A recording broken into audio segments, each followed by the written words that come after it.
everyone is complaining about my beard. They say, you can't wear a beard, Ben. You have to try out my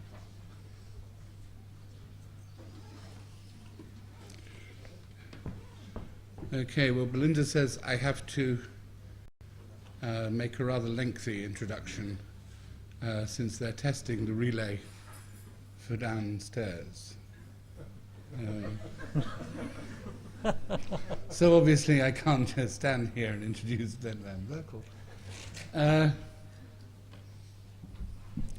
Normally I kind of say it's been such a long time since you were last here, but it seemed only yesterday. In fact, for those of you who were left wondering by Ben's last lecture, this is really part 2. Yeah. Or possibly it's just the same. Anyway, there's no real need to introduce Ben to this audience. As you know, Ben was a student at this school, graduating, as I recall, in about 1987. And then set up with Caroline Bos van Berkel and Bos in Amsterdam in 1988. And then, as always with the AA, they leave off the fact that someone then came to teach at the AA. But that's what he did, and where many of us kind of know him from as an extremely interesting and gifted teacher who was then kind of working out a number of major propositions which he developed in his work. In 1998, they established UN, the United Net, which kind of currently specializes in not only architecture but urban development and questions of infrastructure. At the moment, they work with a network of specialists in those fields, and their current projects include the entire kind of restructuring of the area around the station in Arnhem and the music theatre in Graz.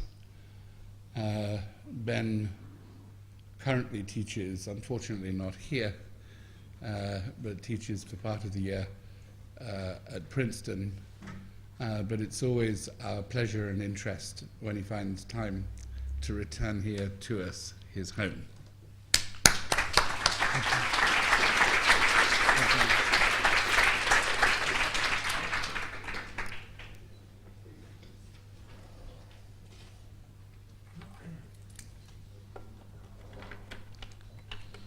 So maybe we could have the lights off. Yeah, it's true that I was here only in March, so it's kind of difficult to come up with in half a year with a couple of new buildings.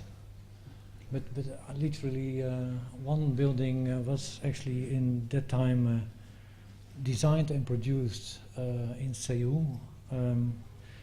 So that's what I can show in the part 2 lecture of the last lecture I gave in March. So what I will do is I will give, for the ones who were not here in March, I will give a recap for 15 minutes of that what I discussed in that lecture, in the work along the time. And it was a talk on the topic of how one can today experiment with contemporary techniques, apart from computational techniques, also other techniques, in order to rethink organizational structures in architecture and urban planning. And what I did is to then split the different principles of the use of the diagrams we have been using over the last maybe 10 years who turned slowly into design models. And the reason why we lately are turning our work from the principle of working from the design model towards, or from the diagram towards the design model, is simply related to the testing of these diagrams. So what is the most important in these testings is that we discover that some serial principles come back in the work and then become more adaptive to the system we started with while we use these design models. Well, anyway, this is the first one I showed. It's what we call the most informational design model, whereby certain principles of what we call the eight-dimensional layers of information were here tested in a project in Manhattan on the west side of Penn Station. Accessibility, publicness, the whole principle of producing and consumption, certain activities around the edge of Manhattan, related to time, and then connecting it to user groups. But of course, I mean, this is a virtual model, and it's not a physical model, but this aspect of the design model being on the one hand virtual, informational, and on the other hand physical, is what we explained in later projects. Like one of the principles of recent work is that we tested continuously the idea of how from a, let's say, unit-based organization we can slowly move towards a more time-based organization. So how can we move from a more harder system towards a more softer system? And this particular principle of, you could say, a more physical organizational model, what can allow virtual movement in it, a public construct, is that we use this model in several projects right now. So it was, for instance, used in the Arnhem train station area, where on the one hand you have offices on this side here, and on the other side an adaptation of a transfer location for the trains, a high-speed train coming to Arnhem, and then several other infrastructural entities like 2 bus stations and bicycle parking connected to this infrastructural node. So the argument here is, who cares about style? Who cares about the physical transformation of the style to its design? But the most important here is how can we proportion information? How can we, instead of working with style and design, how can we work from the design model to in order to generate several possibilities of transformations? And it's not fair maybe to compare it to other products, but I'd like to just make a metaphorical reference. It's not an actual reference, but for instance, you know that in car design, often conceptual cars are doing better than the types who are done from the conceptual car designs.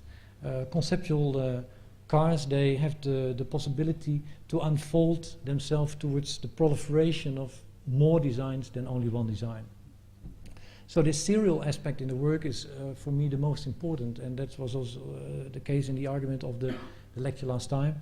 This is the Arnhem train station where I talked about. Here you see the front of the infrastructural hub with on this side a train station. This is a local bus station. On this level, what is a little bit higher is the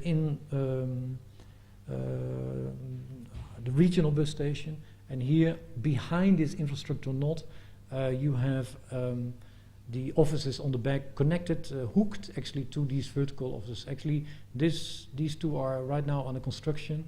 The parking underneath the whole area is under construction. This bus deck is under construction. This transfer hall will be going under construction at the end of next year. But talking about this model, what happened with the Arnhem train station project, that it adapted itself towards other design model principles, and actually the one who was also used in other projects was this V structure. It's a constructive system, but allows to combine several programs coming together on a site. And you have to imagine this was a site of only 40,000 square meters, but needed to be allowing to have a program of 160,000 square meters to going onto this site. So the intensity of the amount of program needed to be stapled and mixed in such a manner that you could not allow a column system to be front parking to combine with a bus station or a transfer location in the central part of the location, or offices in the site. So we came up with this V structure, actually together with Over Arab and specifically Cecil Belmont, to allow light to come deep into the car park, to have ventilation going into it, to have the fire escapes connected from this part of the whole project going to it. So it was really an element what structured the whole site from the beginning to the end, like on the one hand an eco-potential system, you could say, but when it came more to the train station area, beyond this image, beyond this section, then it let itself flow within the organization of the transfer hall itself. You see the project as it is right now, as I mentioned, the car park. Between the V's, we could allow also a big span. Actually, that's maybe another aspect of the rethinking of organizational structures, when the request for these particular sites is so complicated to mix these programs with these systems, constructive systems, is that you can also think of possibilities then of further adaptation for the future. Like this span is so large that already a lot of events happened within the car park without having cars in it, like fashion shows have been given here in, for instance, the car park by the local school, design school in Arnhem. And especially the offices have been designed in order to turn in the future towards housing, what is a major discussion right now in Holland, because we have, I think, in the area alone of Holland, Amsterdam, 10,000 square kilometers of free offices, and we think they will never be rented in the next 50 years. This is the car park, the V's in the bus station, where you can see already roughly the light coming down. Actually, these V's go really deep down in the fourth layer of the car park and the bus station. Talking about these principles of emerging organizational diagrams turning into design models, is then here maybe the Möbius house the most important example for us, whereby, let's say, in the Möbius strip, we try to allow an aspect of in the movement of the double eight to have the notion of sleeping, working, and living to come into the Möbius organization, connected to the four quadrants of the landscape around the house. But what is the Möbius strip particularly doing in this case is that it is not literally transformed. So we don't really want to build diagrams, but we want to instrumentalize the diagrams, specifically when they slowly turn more and more into design models, there where they can adapt as much as possible. So in the mathematical structure of the Möbius belt, we have been experimenting with it quite a lot more, simply also because they have an enormous span of utilities in them. And what I mean by that is that if you, let's say, fold the Möbius structure, is that it can hold itself up in a constructive manner, not alone, but it can also allow an enormous amount of difference of different entities, or you could say maybe better ingredients of architectural principles. And we expanded that further in the, for instance, the Mercedes project. And I just give you a very quick update of how far we are with the Mercedes project. And remember from the last lecture that I was still heavily on the tension because I just came out of a very tense meeting with the directors, and joked a bit about how how wonderful it is actually on the one hand to have these directors being so close to the project with me. They phone me day and night. And on the other hand, being not so happy with it because it is actually absorbing, in that time, especially in March, it was absorbing maybe 60 or to 70% of my time for this project. But again, here, this is a further extension of the Möbius strip, but it is a trifold system. So it's not a Seifert service, but it is a trifold organization. So if you pick your pen onto this, put it onto the line, you cannot take it off anymore. So it is really this continuous capacity of endlessness, what is in the model, but specifically if you turn it in a 3D model and lift it, you can make it so rich that it is not a closed system, but that it can actually create on these corners splits, whereby you could actually go from not only from this system to that system, you can also move from this system to that system. So there is in a double helix quality, what I will show later, there is a possibility of choice. This was the image of the when we entered the competition. The building really reacts towards this entrance of the highway in Stuttgart. This is almost if you drive into the building. And actually when you are right now in the construction site, it's really quite spectacular because again also these spaces are column free. They have a span of almost 33 meters. And you have a panorama of, I mean, not 180 exactly, but almost 180 degrees. And so you have an enormous panorama over the city, but also the highway. So it is almost if the highway drives into the museum. 2 years ago, Mercedes decided to, and of course, I mean, it was in the air, to make for their collection of cars this museum. And actually, especially Hubert and Gens, the two directors of Mercedes, in that time they said, why not when the collection of the car is becoming culture, why not make a museum for this culture? And they really believe that that they are going to be specifically with this building the new first museum who deals with this topic of the hybridization of, let's say, showing products, and on the other hand, showing the collection of, let's say, one brand organization in a museum. They had already a small museum where they had visitors around, maybe I think 160,000 visitors a year. So that is enormous for such a small museum of, I think they had only 40 cars in that museum. So they will expect a lot of people coming to this place.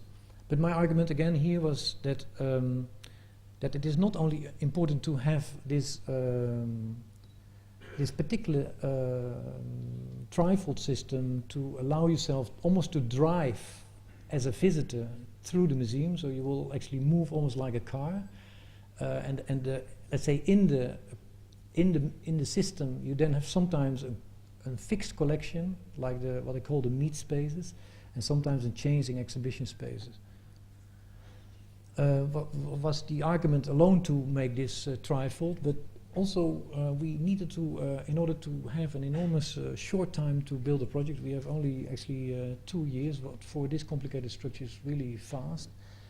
We wanted to think of a system what is on the one hand repetitive, but having an enormous amount of freedom in itself, and differentiation. So what we did was to geometrically set up an, you could almost call it a magnetic system of adaptability of information what came from all the specialists. So this is the model, but it is a 3D system. But if from the constructor there is a request to change a little dimension in the system, then we were having the possibility to change the whole system in a 3D model in 5 minutes. So what this system is doing is that it is a combination of several programs, and I'm not going to give you the secret, but it is a system whereby you don't have to redraw your 3D model anymore. So you can actually animate very quickly all the corrections from all the specialists you are working with. So this gives you the allowance to really, with this model, to communicate with an Excel sheet who gives the information, where the change is happening, and how it needs to be adapted to the total system of the project. So with this, we were really able to do the project in a short time. Otherwise, it was really impossible. You see it then turned in a 3D version. This is a further extension of the earlier studies of how you can, from one layer of the trifold system, come down and then see the exhibition down, but you can also move down to the lower part. And then underneath here you have a void. The idea was also that while you were moving down, so you move up into the museum, and then the entrance is on the top, and you move back to the future of the car. The idea was actually almost similarly to this collage of what we maybe know from Jeff Kipnis. He used this in his exhibition in the catalogue of Mood River. We wanted to show the emergence and the change of the evolution of the history of the car in such a manner that you would really experience the time of the product. Like in this case, shown maybe on this side here. While you are moving up, you have the possibility to or take this track, or let's say you're always able to switch from this track towards the next system and then move over to the next exhibition organization. So there is always this possibility to shift within the system. But the whole idea is that the museum is a time machine, and that you would move through time and always see, let's say, actually what you can see also in this picture, the slight changes in the movement of the design of the car. So it was not so that we said, I mean, it's important that you see only that car, but it is the transformability. The idea was also like what we had never done in another museum. We have right now built 2 other museums and several other projects for museums. But what we wanted to really introduce here, and I think that was part of the reason why we won this competition, is that we said that it would be really great to see the car always from different levels, so that you would see from a higher level, and even when you would go down from, let's say, this level down to let's say the fixed exhibition space, that you would see the car almost from underneath, especially with this background on the view towards the city. Like I said, the client is amazingly involved and intense, but good for us, I think, because we are all the time able to do whatever the client says he likes, we can do as well. So for instance, we wanted to test if the double curved system, where, let's say, what I didn't fully explain, but if you take the line of the trifold system, the line turns slowly into a surface, and then from a surface it turns into a volume, and it's always moving from a line to a wall to a floor. So actually these double curved surfaces, we really wanted to test in concrete if they were able to with this contractor to make it as we wanted it. So this was simply a one-to-one model built by the contractor to test that. This is how far we are with the project. Actually, this is this is actually September, and we are in the beginning of next year. We will finish all the concrete work, but then have a full year to do all the finishing stuff, like the glazing on the whole project. You see some of the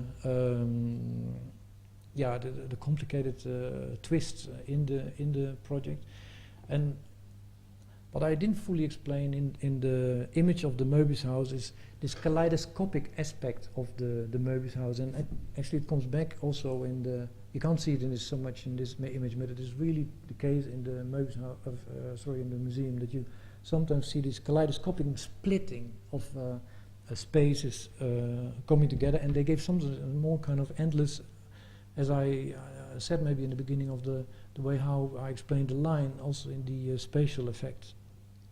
Can maybe see that here. Actually, this line turns really literally in the surface and then becomes a volume. Well, this is the facing of the project, where at the moment we are almost finished with the concrete. Then we are doing all the technique areas. We started it right now, and then later on we will do the finishing, or the afbouw, as they say, for the whole project. Last thing I want to show is the section. The section constructively is the most important of, I mean, in my opinion, for the project. It moves up like a flower, so it is moving up like this. So sometimes you have a space what views to the outside, and sometimes you have a space what moves views to the inside. So it is playing with this idea of a more introverted, more artificial lighted space towards a more daylight-oriented space. But because of this fold, what goes around the whole system, makes it possible to hold itself more or less up as an own entity. Yeah, and where I ended the last part of the talk in March was some of these images related to a building we recently did in Almere.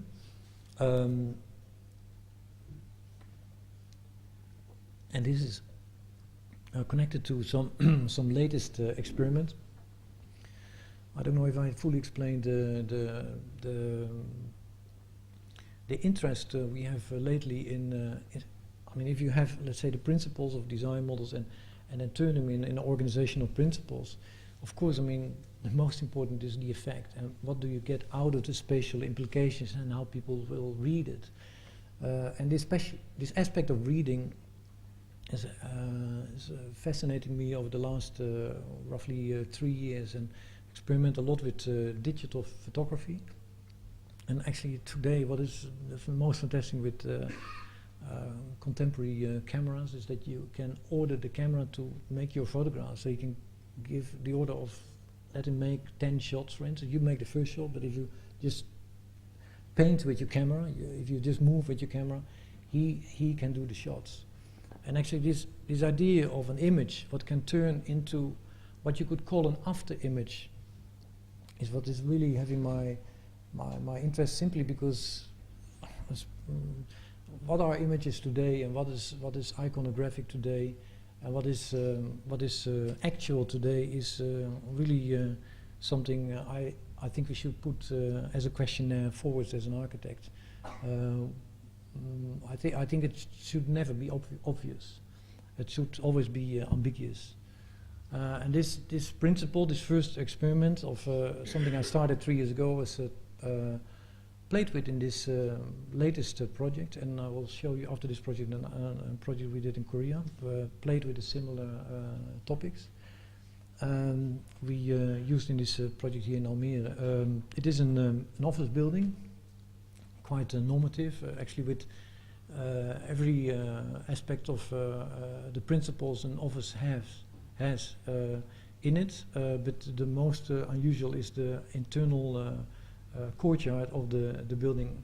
It's quite a large building. It's almost 22,000 square meters, and it's standing in an urban plan of OMA in the center of, as I mentioned, Almere.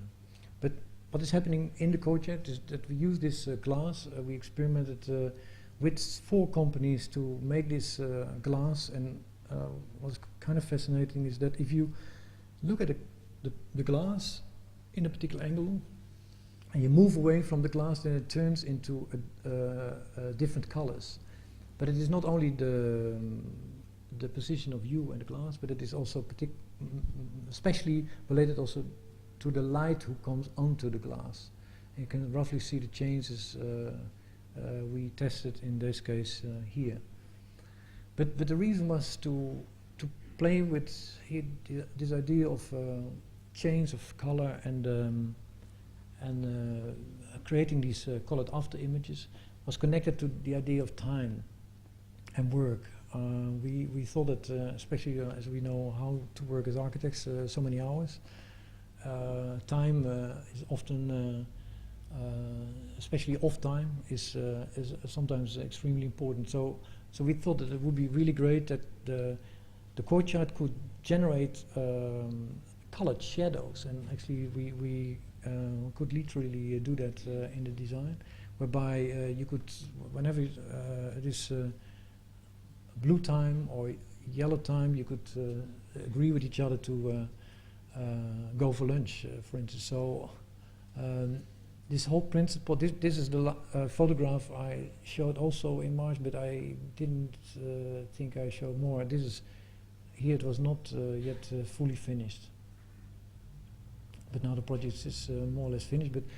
But what is, for me, the most important is not so much that it works according to itself and the courtyard alone, but it really works towards the internal organization of the people, of course, who clockwise work in this building, with the play of time and movement of the color in this courtyard, but also the deep reflectiveness, what creates these double images in the structure is for me the most important.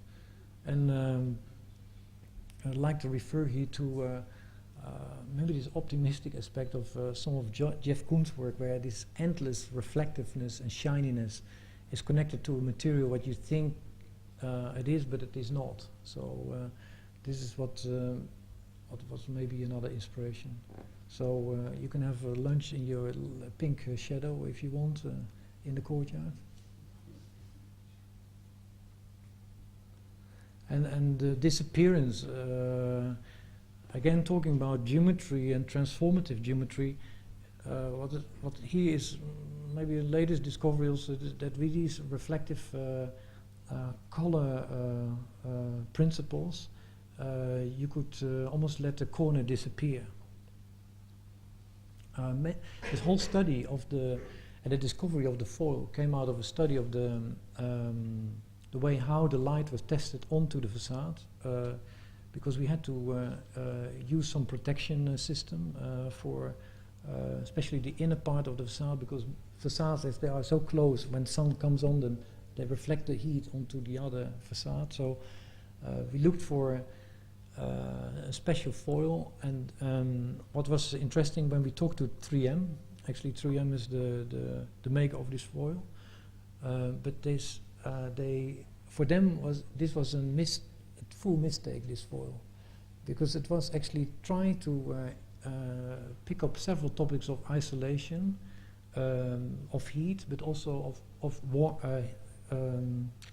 cold and sun. So they tested it and stretched the foil, but then during the stretching technique, the foil turned into a colored, vibrated magnetic effect.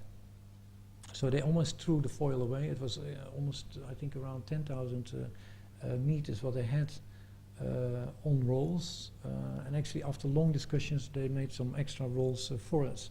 But it is not only the foil. What I have, there are two foils combined between two glass pieces, and then create this particular effect.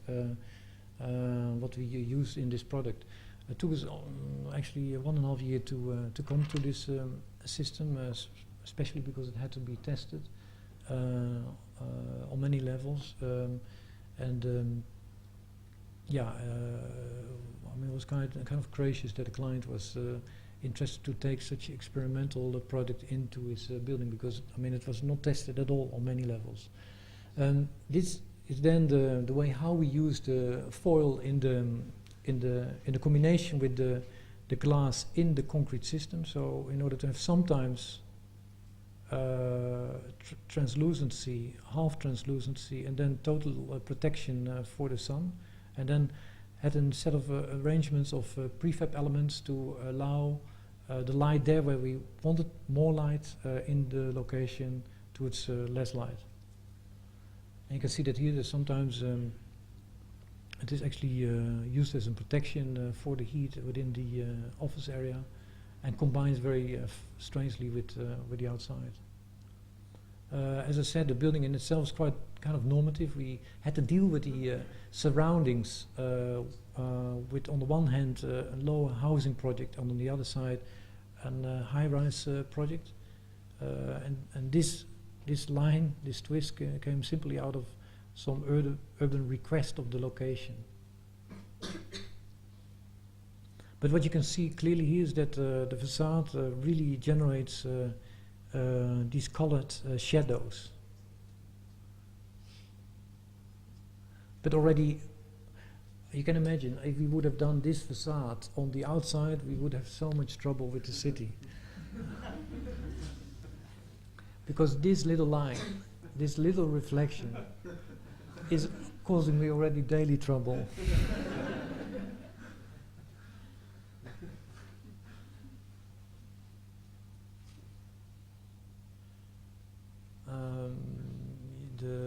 The whole site is having 2 car parks, but we lifted the first layer of the car park in order to have the entrances not on the outside of the building but on the inside. This was a request again from the client, but quite difficult to deal with on the one hand, but on the other hand it gave us the enormous amount of freedom to give a flexible space to all the volumes around it. And again here a study of how, let's say, the sun map could really connect itself towards the color shadows of the facade. And of course this will only work one moment in the year, so you have to make up your own imagination towards the way how, let's say, the rest of the shadows work during the rest of the year. What is interesting is that some of the doors are mirrored, but this person is really having a difficulty to know where the entrance is, and it looks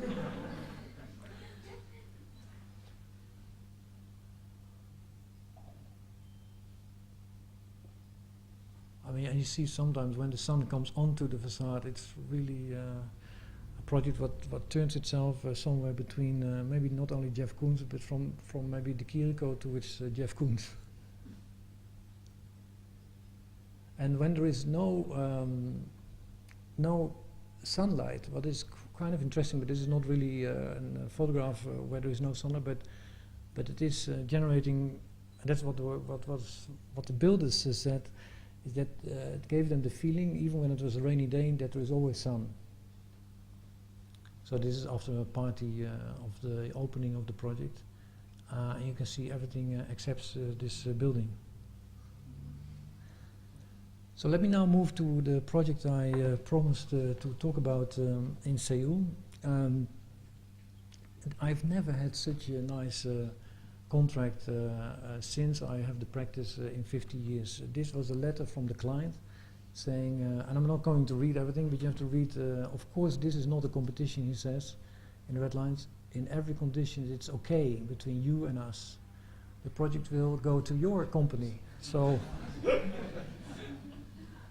if you can accept or a company's request, just give us the requirements of the fee, and that was all. So this is unbelievable. I've had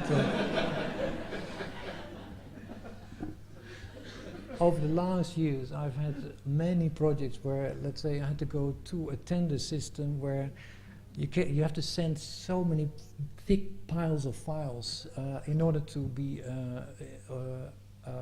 accepted for even a competition. So this happened maybe 10 years ago once with some other projects we had, but it is kind of unusual that this client came immediately to us and gave us this project. The only thing what shocked me was the time schedule. When I came in Seoul, this was October, when they started actually the first negotiation. So I'm a little bit not telling you the full through, but it was actually last year when we had this first email.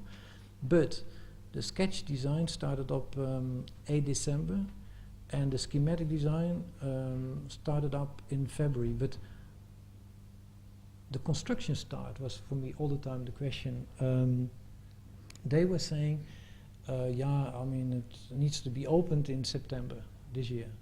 But I said, yeah, but I mean, with this project, when do we start with the construction? Because we normally need 2 years, 1 year in Holland to do on this scale a project like this on this time schedule. I said, no worry, I mean, somewhere here we will start. But anyway, we were not finished in April with our, so when I was here in March, you can imagine this was also my other sensitive nervousness when I was talking at that time, because I could not really figure out when the construction would start with the project here. But actually it started in July, and it finished really in September. And I tell you later on, principle of how the client, maybe I give you a hint now. The client was really smart. What they did was to hire for each floor of the renovation of this building, to each contractor, the same plan of the design to build that project. So you can imagine that almost during 2 months, we had 400 people working into this building, and they had so there were different contractual contracts for all these contractors on each floor in the building. So then I could not find out how that could work, but they said, don't worry, because we have 5 people coordinating the whole system. So I mean, this was amazing. Anyway, this was the project. It is the Galleria in Seoul. It's I mean, if you know Seoul, it's, I think the ones who know it, it is a very popular department store where you have the latest fashion. What particularly is interesting is that they really have the latest, and I know it because I come in quite a lot of cities and like sometimes to shop. But what is interesting is that they have really, if the material is out, they are the first one they claim in Asia. Of the latest Paul's Smith shirts, etc., in anywhere else in that part of the world. So what happens is that a lot of people, not only out of Korea, come to this department store, but also a lot of visitors from outside. So Japan, China, even lately, to just look around, and for that reason, the project is more than only a department store. In the time when we started to work on the project, I was, especially in that time with Caroline, had a lot of dialogue about what now to do with the department store, because we secretly talked always about, when we did this museum, this is in Holland, in Nijmegen, we really wanted to make a shop or a department store for this museum. Metaphorically, in the sense that we said it should be light, it should be transparent, it should be so that if you walk around here with your family, that you would like to know how expensive things are hanging on the wall. So we were really interested in this idea of how a museum, as what is maybe quite often said, a supermarket today. Maybe I thought that for the department store, we could maybe shift towards the cultural field and maybe flirt with that idea of the museum. In many of these projects of the transformation of museums we had worked on, this is the Watford Museum in Hartford, what is not going on in construction, but similarly had to deal with this idea of a shopping mall on the ground floor, and then the museum turned slowly into a museum. So it is having this hybrid tension between the two functions in the project. But anyway, this is take this as serious and not serious, but it is somewhere in the project.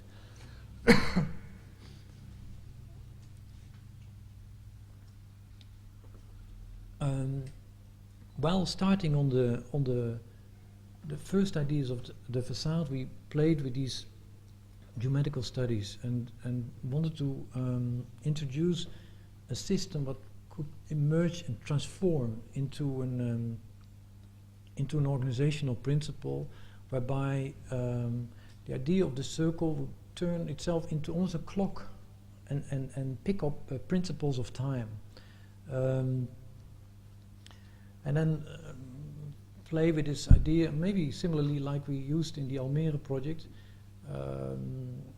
that you would perceive the circle, or the disc in this case, of the glass in many ways, while you would again view it from different angles. But here we, almost like in the way how they used to make glass discs, especially in the Venetian glass, we wanted to have also something with the depth, introduced with the depth of the glass, what we didn't use so much in the Almere project. So these were some pattern studies. So how could we play with the pattern, how could we overlay it? And sometimes we started with a dimension of 40 centimeters, but that was actually for the production time too small, because I mean this was kind of crazy with the project. We always calculating everything back in the relationship to the production time. But I had to move it towards a larger size, and in the end the disc turned into 90 centimeters. This was the earlier pattern, but we slowly turned it later into this pattern. And this was connected to the holding of the glass, because we had it first hold it up in the middle, but then had these openings, and that's what we didn't want, so we slowly turned them towards each other so that we would have a system that could hold up the glass in this area. Then thought about the montage system. Again, this was too complicated, had to simplify it, and particularly had to deal with the wind loads, because as you know in Korea they can have quite strong wind forces going around, so it was one of the most complicated requests and things we had to work on when we were working on this facade. We introduced a grid system for holding up these points, but then in the middle between the different layers of glass. So this is the grid system, what you can see here. Also with a space behind the existing construction and the new construction, so that you could walk in between it. But what was quite a difficult task in this case was to hold the glass in 3 layers. So this is in front of this glass, and then you have this glass, and then this glass is behind it. This was an earlier study with the clamps being too large, so we reduced them later. But you can see here again this combination of geometrical systems combining each other. So the grid system, then the point system, and then the disc system combining each other. On the lower part you have, so this is then the facade combined with, let's say, a way how we turn it partly in to the building, and then on the lower part the spaces for the windows. You see then the project built. This was actually during the building phase, but also a quite interesting task was to get the glass curved around the difficult corners of the building. But you can see it really works as a skin where you can also look into.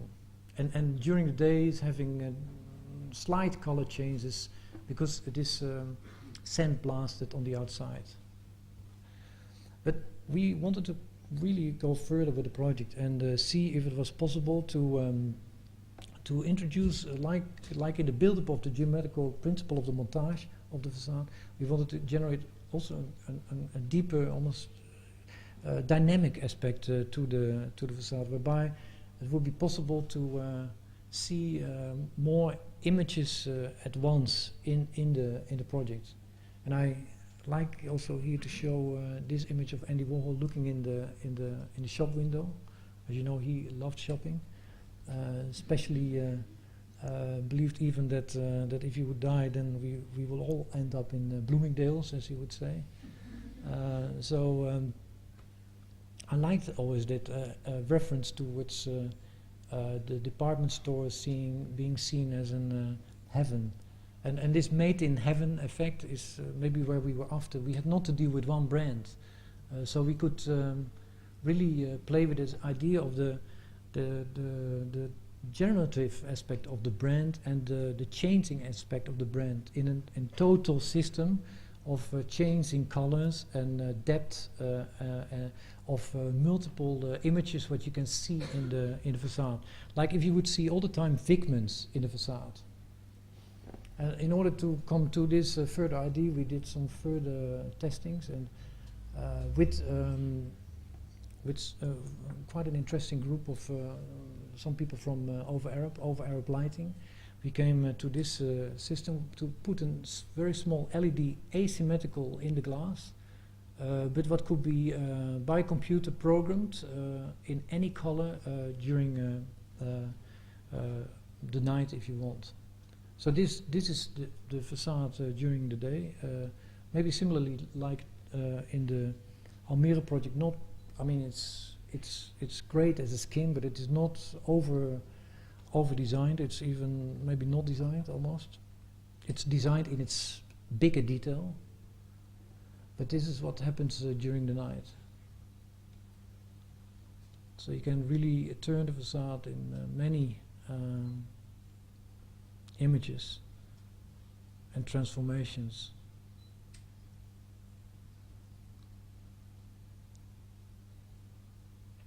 And can create these, as I almost said, painted spaces. And this is what I mean by expanding a picture, or expanding spatial organizations. That I do believe that it is today to create proliferating qualities within spatial effects in order to make them interactive and dynamic.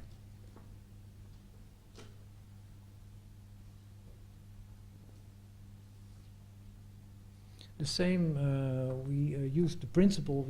Same principle we use for the inside. So this is a mirrored glass, but what is half translucent, so that if you go from one floor to the next floor, the images of the internal store are scattered over the escalator space. And the whole renovation of the interior, as I explained you. Was also playing with this idea of maybe like we did in the Valkhof Museum with the light, where you have a light floor that reflects back onto the product, whereby you have continuously this possibility of a light what guides you, so it directs you. It is part of also indicating even where you can go to in the project. And as you can see here, the ceiling, what is a foil again with a pattern behind it, but because of the light and the changing of the light, what slightly changes, it changes also these patterns behind it.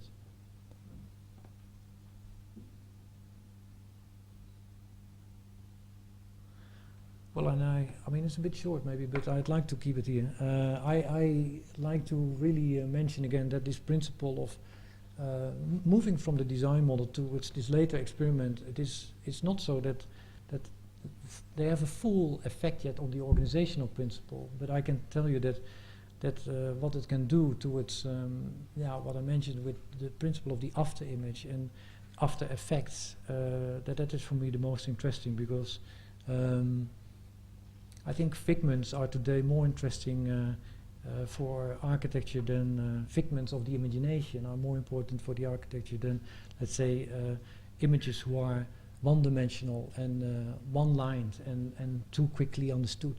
So I hope people will come back to this project, especially also the latest project or projects, whereby, let's say, it puts up questions all the time. Thanks very much.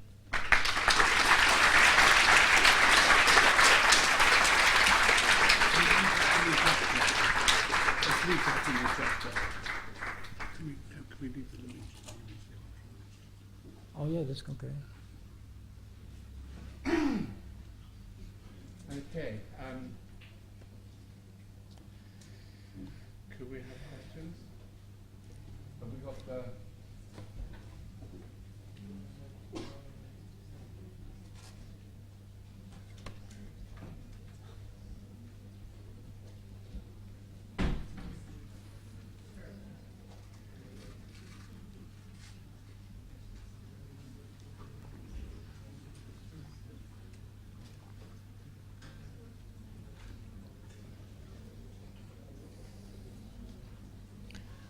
Between 4 and 10 questions.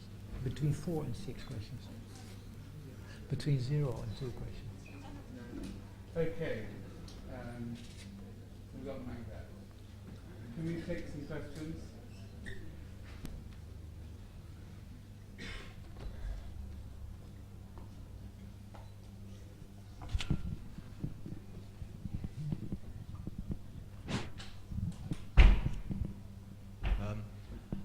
I simply want to go back to the project that you showed us in Netherlands, the station, and because I'm very interested in what you are talking about, the time issue. You said now in Poland, in 10 years, probably a lot of office space won't be rented out, but the information you put into your project, do you see them in time for instance, publicness and also accessness, and do you think that will change, say in 1 year or in 2 years' time? How do you adapt that or to produce your architecture mode by putting the time issue as part of your information? Yeah, but do you mean time, time in program, or do you mean time in program change, or do you mean time? What do you mean with time?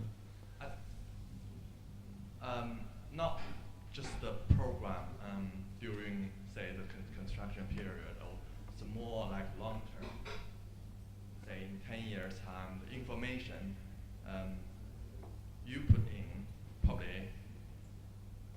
it will change. It's not Yeah. the one when you design the building. And Yeah, that was a good question, but I mean, it's a difficult question on the one hand, simply because we cannot predict fully. Although on the other hand, I think that architects are the ones who they need to predict. So that's why I believe we need to also, for that reason, to invent spaces for the future. But my argument around, let's say, going for organizational principles who are experimental and not reductive, but unfolding, are connected to this idea of future use, also future information you can put into them. Because my belief is that big span structures are the future. I do believe that column grid systems are not going to work in let's say the next 50 years anymore. For instance, we are right now working on a project here in London, an office project where we are allowed to make an office span internally of more than 20 meters by putting all the construction into the facade, simply for the reason of this argument, that the program can change over the future, and the question is not to turn it here into housing, but into maybe shopping, or other programmatic possibilities. So that's one argument I have for, let's say, the way how we can rethink organizational principles towards future use. But of course, certain systems cannot be flexible, like at the Arnhem train station.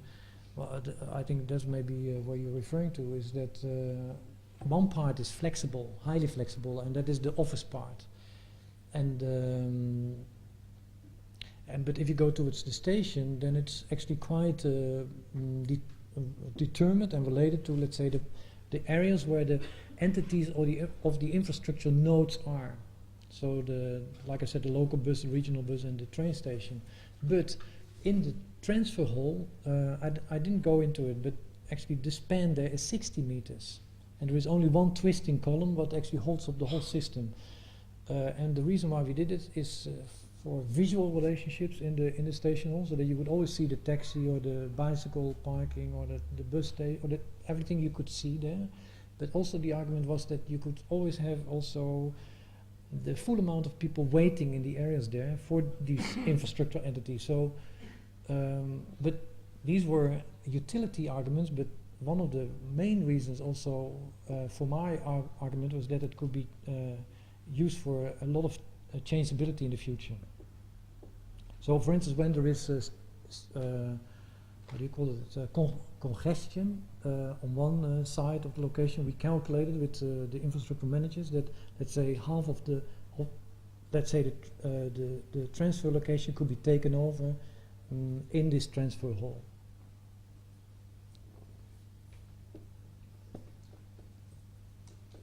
Question here. Could you put the microphone over?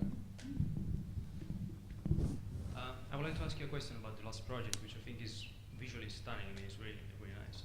The question is regarding some of the geometrical study that you did at the beginning. you showed a great differentiation within either the geometry or the scale of the geometry you were playing with.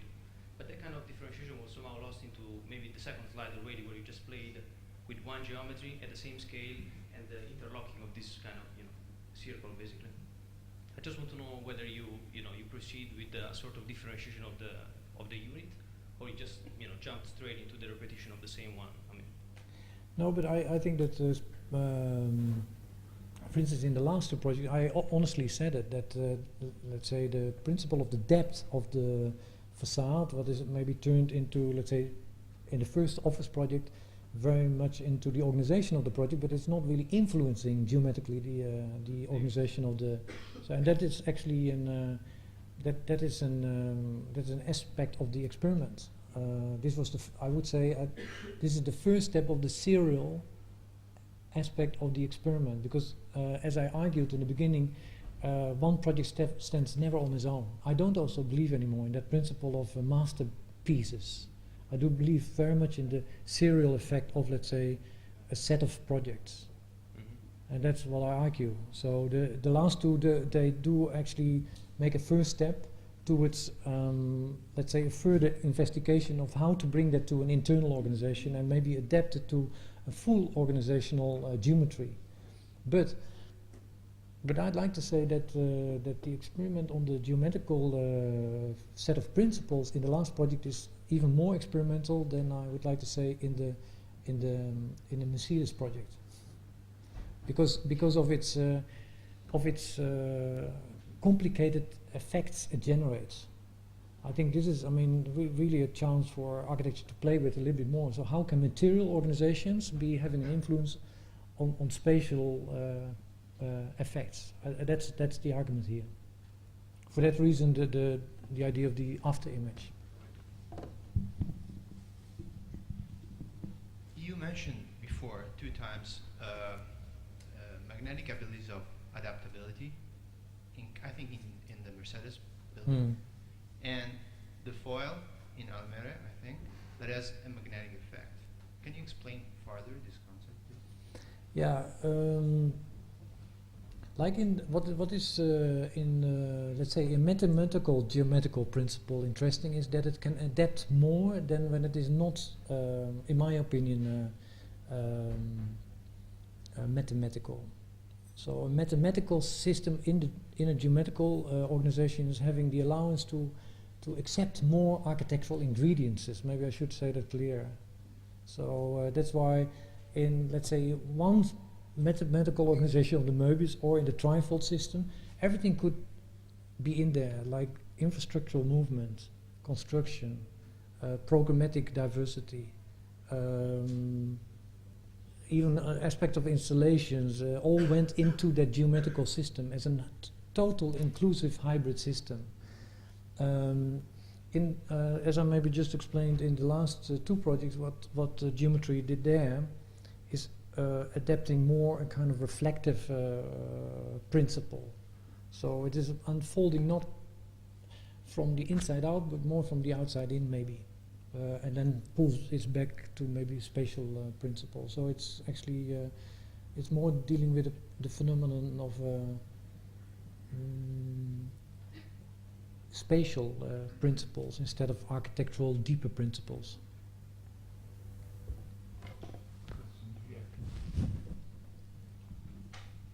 Ben, I'm interested to know whether you relate to the phrase continuous surfaces, and if so, or do you see limitations in that particular phrase? I mean, if so, does the design, the spatial design of the Mercedes-Benz Museum constitute a continuous surface? Because you described it as a trifold organisation with kind of continuous capacities for endless space. I mean, the phrase continuous surfaces came up a lot in this year's Venice Architecture Biennale, and I think it rather became used in a rather pejorative way. It's, Yeah. okay, well, look, all these architects are now churning out these continuous surfaces. They have a kind of utopian quality to them. I think a lot of them that I saw were a little substandard, and I wondered what your position on that was. Yeah, well, that's Yeah, you know, I think you almost know my critique already to, let's say, that principle of the use of continuous services when they are only in, let's say, holding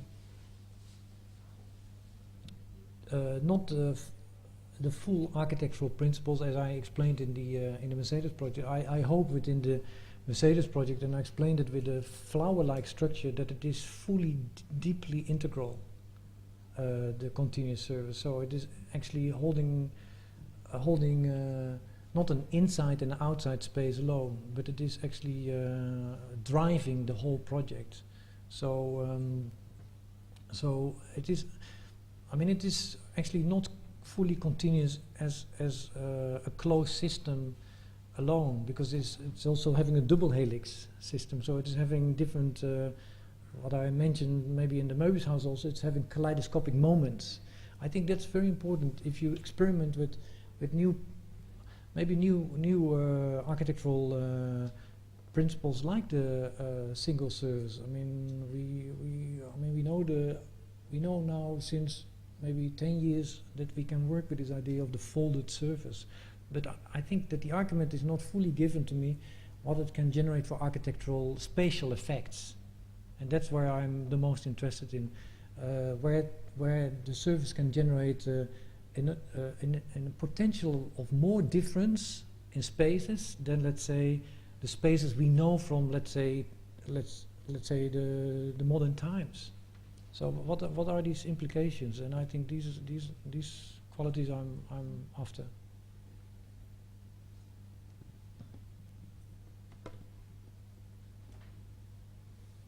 Question over here. If you can bring me a mute. As I look at your last project in Seoul, I was curious to know, was there any specific reason why you chosen white color for internal building? The color which you chosen all white? Yeah, no, I did it simply because of the products, to give everything back to the products. So I mean, this is the slight ambiguous entrance I gave to the project. I mean, I think that is the most interesting in a place like a good department store. You go for the products. It's not. I mean, the design is. Who cares? I mean, this is nice, but it is not so important. It's like a museum. You go for the art. Because I don't know, when I went there, I mean, the white color is kind of disturbing me, like Yeah, that's good. Good. That's very good. Actually, this is what I hoped, that it is working like a catwalk. You know, that you are on the catwalk, it's for you. Like all the light on you.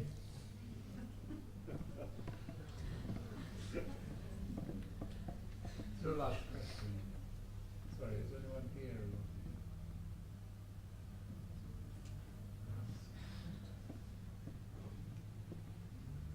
Okay, in which case maybe we should end this evening, and Ben, thank you very, very much. Thank you.